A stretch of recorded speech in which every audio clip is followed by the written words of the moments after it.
The Lethbridge Hurricanes are getting ready for another year of WHL hockey. The Canes are hard at work with weight training and fitness testing as the Western hockey season fast approaches. Tomorrow, they'll be hitting the ice for the first time. The coaches will see where they are after the summer for endurance and skating strength. Those sessions are open to the public. New head coach Drake Barahowski says he's looking forward to this new chapter in Hurricane history. I'm looking forward to getting to work with them.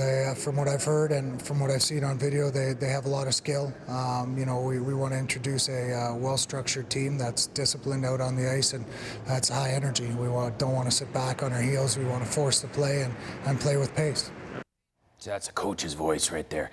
Tune in tomorrow for all the coverage from the first skate this year for the Hurricanes. The Kootenay Ice have hired Mike Dick as Ryan McGill's replacement while the team's head coach is in Sweden. Dick was the head coach of the Lethbridge Hurricanes from the end of the 05 to 09 seasons, leading the Canes to an Eastern Conference title in 07-08. This is not your typical coaching position, as Dick will be filling in for McGill for a short period of time from mid-December to early January. The Kootenay Ice will begin skating tomorrow, by the way.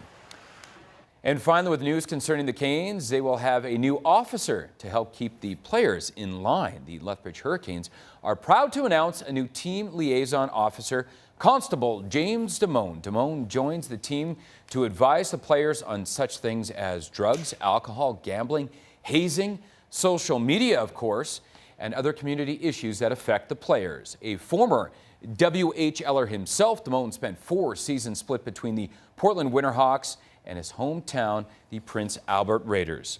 All right, to golf and more on the Champions Tour stop in Calgary. The 3-round event begins on Friday at Canyon Meadows. Today was the start of the Pro-Ams.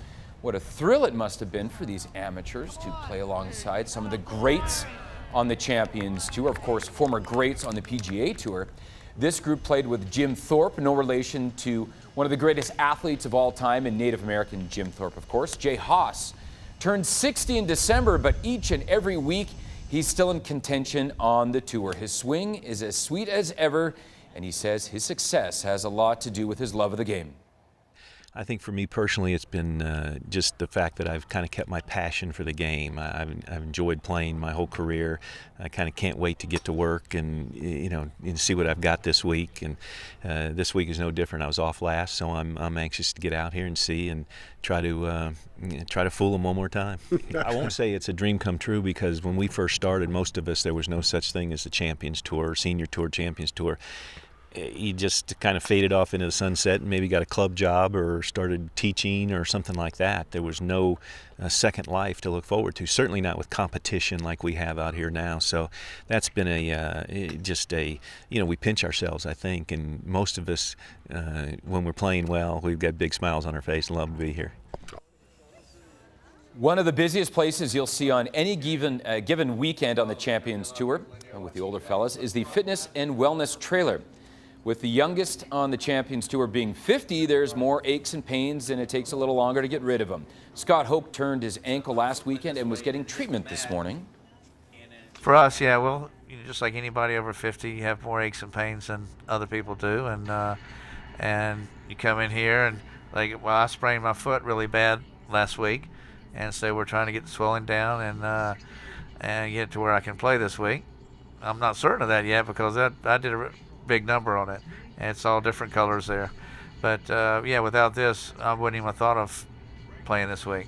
It certainly is. We see, well over 50% of the field in the trailers every week, on a consistent basis. A long time ago when I started, this was kind of like a new thing and nobody knew what to make of it. But now it's a necessary item. Players appreciate it, the tournaments appreciate it. So, this is like having their training room like a football player, a baseball, basketball, etc. Sure, lots of guys in there. Training room / lounge, I'm sure. Round 1 of the event is Friday at Canyon Meadows in Calgary. Tickets are still available. Brilliant golfers playing. Get out and watch if you're a fan. Coming up next, we've got Pets of the Week when we come back.